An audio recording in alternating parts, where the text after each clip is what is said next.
Hello, Oscar. Hello. We're going to start this offload this week. I need to congratulate you and your Blues boys. Very sportsmanlike of you, mate. We haven't talked about it yet, but that was one of the greatest games of rugby league I've ever watched. It was a good watch. Better for me, but thank you for being the first Queenslander willing to talk about Origin to me since last Wednesday. On the record too, just quietly. And also well seen with Angus Crichton for Wally Lewis medal. We got him. Found him at 13, 14 bucks or something. Yeah, it was good value. Better than a poke in the eye. Yes, now, most of the time, yeah. Let's discuss the NRLW. Yep. That's where you want to kick things off. The girls get started on Thursday this week. Yep. And you've done a bit of a deep dive into the futures markets. Yeah, we had some joy around the Gold Coast Titans making the finals last year. I think they were about they were $15 or $16 chance before the season started. They profiled pretty well to do the same again. Obviously, their prices plummeted compared to last year, but playing with some of the best forwards in the competition, definitely the best middle trio, starting trio of Georgia Hale, Jessica Elliston and Shannon Marto, and then some very experienced and Queensland rep players in the spine as well. So for $1.80 thereabouts, as of time of recording, the Titans to make the top four this year in the NRLW, I think is a really good shout. My tip for the premiership is the Brisbane Broncos. Yep, nice, correct answer. Yep, they dominated the early years of the women's game. Have been there or thereabouts over the last few years while Newcastle have become the team to beat. But I love the forward pack that the Broncos have assembled up here in Brisbane. Ali Brigginshaw is the most experienced halfback in the game, but they've got some really promising looks down their left edge through Gail Broughton, their 5'8", and Mele Hufanga, who scored tries for fun. My favourite NRLW player. Last season. She's a beast. At left centre, yeah, the Broncos did a really good job using her in different ways in good ball. So I think I'm looking for her to feature heavily as a top try scorer again in the women's competition this year, and Brisbane at around about $4.50 to win the premiership. And then a little smoky, $5 for West's Tigers to make the finals. They finished 8th last year, but they've got a young halfback called Losana Lutu, who I'm pretty confident is going to finish up, injuries permitting, as one of the best playmakers we've ever seen in the women's game. So yeah, providing she can stay fit, I think the Tigers are really nice value, $5 to make the finals this year. Very nice. Punters, there is no better punter on the NRLW in this country than Oscar Panafex, so I'd be getting out your pen and paper and writing a few of those down. Let's actually discuss the round one. Yep.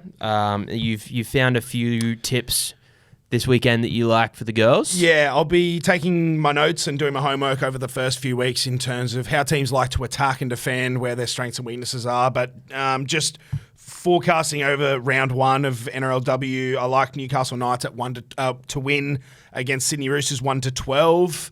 The back-to-back champs. They're missing a few players, the Roosters. They've lost Corbin Baxter, their fullback, and missing a couple in the forward rotation as well. So I think Newcastle profile well to start off their campaign with a win.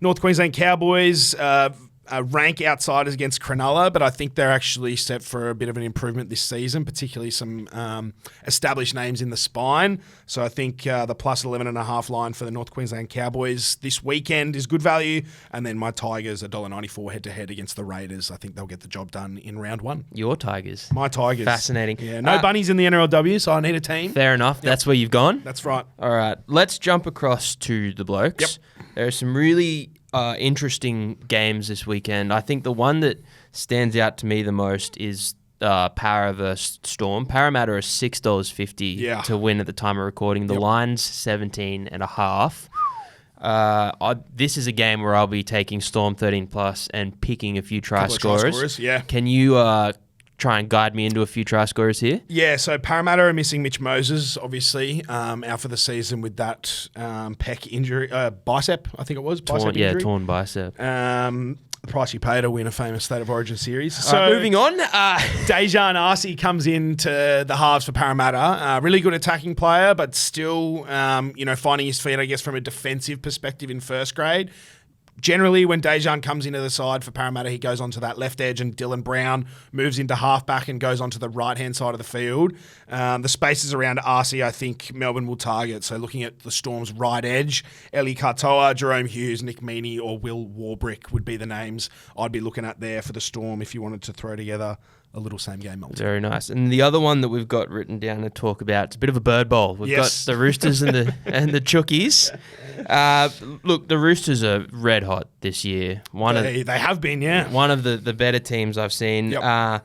But Manly are very enjoyable to watch at the moment, and the market suggests like this could be relatively close. Who do you like? Yeah, I think Manly at their best, like you said, very good to watch, very expansive style of footy. When they get it right, they're a very difficult team to beat. They're not always getting it right, and some injuries in key positions has certainly played a part in Manly's form this year. The Roosters have been the best attacking team in the comp since Anzac Day when Sam Walker took control of their attack. They were completely shut out by Melbourne last week. Some of the defensive systems the Storm were using, particularly on their edges, just completely choked out what's been a really expansive Roosters attack. So I think we're going to see a response from East this week, particularly through the middle. They were beaten by a decimated Storm pack last weekend. Angus Crichton versus Carl Lawton is maybe not a matchup that we thought we'd be talking about in NRL round 21 this year, but Carl did a hell of a job shutting down David Fafita last week. He's filling in for Hamole Olakuatu on Manly's right edge, so he'll line up against Angus this week. The Storm did a really good job on Gus for the Roosters last weekend, so I think it's going to be a big task for Carl to hold him out 2 weeks in a row. I like the Chooks here. Very nice. Yeah. Any try scorers here? Yeah, probably looking down that left edge with Angus, so whether that's Satili Tupanua and Daniel Tupou, I think, on East's left edge. I'm a big Tupanua fan. $3.60 you're getting for him. Yep. That'll do us the offload this week, big fella. See you same time, same place next week. Ooh. What's gambling really costing you? For free and confidential support, call the number on the screen or visit the website